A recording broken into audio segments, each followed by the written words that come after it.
বাংলাদেশ সকল ব্যর্থতার মাঝে আবার ফিরে এলো বাংলাদেশের খেলা।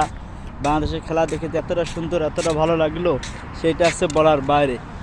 বাংলাদেশে যে এত সুন্দর খেলা দিল, এই যে বিশেষ করে অনেক দিন পরে লিটন কুমার দাস রানে ফিরলো, তাও তো স্ট্রাইক রেট খুব কম, তারপর তো রানে তো ফিরলো, সেটাই আছে বড় বিষয়।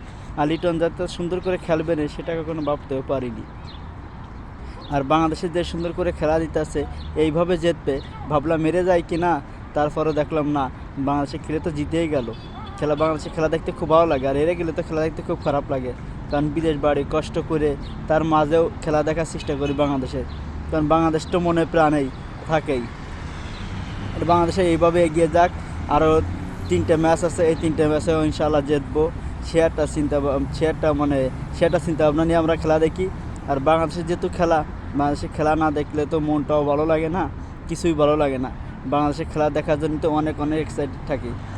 আর অনেক দিন পর লিটন দাস তো খেললো, লিটন দাসের খেলাটা খুব ভালো লাগেছে। আর এবারে যে বাংলাদেশের খেলা মোটামুটি ভালোই লাগতেছে আপাতত।